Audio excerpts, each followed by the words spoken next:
ಸಖತ್ ಖಾರ ಬಣ್ಣ ಮತ್ತು ರುಚಿ ಆಚಿ ಚಿಲ್ಲಿ ಪೌಡರ್.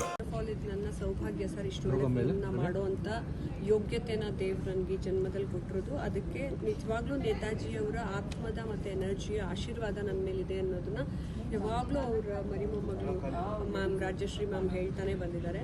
ಅದು ನಿಜಾನೂ ಕೂಡ. ಯಾಕೆಂದರೆ ತುಂಬ ಸಲ ಫಿಲ್ಮು ಮಧ್ಯ ನಿಂತೋಗ್ತಾ ಇದ್ರು ಕೂಡ ಪ್ರತಿ ಹೆಜ್ಜೆಲ್ಲೂ ಮೇಡಮ್ ನನಗೆ ಮೋಟಿವೇಟ್ ಮಾಡಿ ಮುಂದಕ್ಕೆ ಹೋಗಬೇಕು. Roopa, you should not stop like this.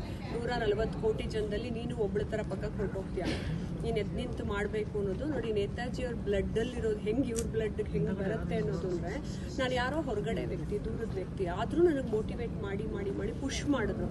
ಅಷ್ಟು ಪುಷ್ ಮಾಡಿದ್ದ ಅವ್ರ ಮಾತುಗಳಿಂದಾನೇ ನನ್ನ ಫಿಲಮ್ ಇವತ್ತು ರೆಡಿಯಾಗಿ ನಿಂತಿದೆ, ರಿಲೀಸ್ ತನಕ ತಂದಿದೆ. ಎಷ್ಟೋ ಜನ ನಿರ್ಮಾಪಕರು, ನಿರ್ದೇಶಕರಿಗೆ ಗೊತ್ತು ಒಂದು ಫಿಲಮ್ ಮಾಡೋದು ಎಷ್ಟು ಕಷ್ಟ, ಮಾಡಿದ ಮೇಲೆ ತೆರೆಗೆ ತರೋದು ಎಷ್ಟು ಕಷ್ಟ ಅನ್ನೋದು ಎಲ್ರಿಗೂ ಗೊತ್ತಿದೆ. ಅದರಲ್ಲೂ ಒಂದು ರಾಜ್ಯದ ಚಿತ್ರ ಅನ್ನೋದಲ್ವಲ್ಲ, ಇದು ಇಡೀ ದೇಶಕ್ಕೆ ತೋರಿಸ್ಬೇಕಾದಂಥ ಚಿತ್ರ ಆಗಿರೋದ್ರಿಂದ ಹಿಂದಿನಲ್ಲೇ ಮಾಡಿದ್ದೀನಿ.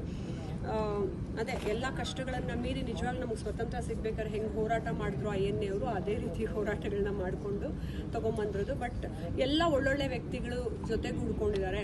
ನಮ್ಮ ಸುಭಾಷ್ ಚಂದ್ರ ಸರ್ ಕೂಡ ಇದರಲ್ಲಿ ಒಂದು ಒಳ್ಳೆ ರೋಲ್ ಮಾಡಿದ್ದಾರೆ. ಶ್ರೇಯಸ್ ತಲ್ಪಡೆ, ಸುರೇಶ್ ಒಬಿರಾಜಿ ಅವರಿದ್ದಾರೆ. ಅದ್ರ ಜೊತೆಗೆ ನನಗೆ ಅಮೃತ ಫಡ್ನವೀಸ್ ಮ್ಯಾಮ್ ಅವರು ಹಾಡು ಹೇಳಿದ್ದಾರೆ, ಮಹಾರಾಷ್ಟ್ರ CM ಅವ್ರ ವೈಫು. ಸೊ ಇದೆಲ್ಲ ಒಟ್ಟೊಟ್ಟಿಗೆ ನೋಡಿ ತಾನೇ ಒಂದಕ್ಕೊಂದು ಪೂರಕವಾಗಿ ಸೇರ್ಕೊಳ್ತಾ ಹೋಯಿತು. ಇದು ನಂದು ಅಂತ ನಾನು ಹೇಳಲ್ಲ ಅದಕ್ಕೆ. ಸೊ ಇದು ಒಂದು ಎನರ್ಜಿ ನನ್ನ ಹತ್ರ ಮಾಡಿಸ್ತಾ ಹೋಯಿತು. ಸೊ ಅದು ನನ್ನ ನೆಕ್ಸ್ಟ್ ಜನ್ರೇಷನ್ ಮಕ್ಕಳಿಗೆ ಮತ್ತೆ ಪ್ರತಿ ದೇಶವಾಸಿ ನೋಡಲೇಬೇಕು ಇದನ್ನು.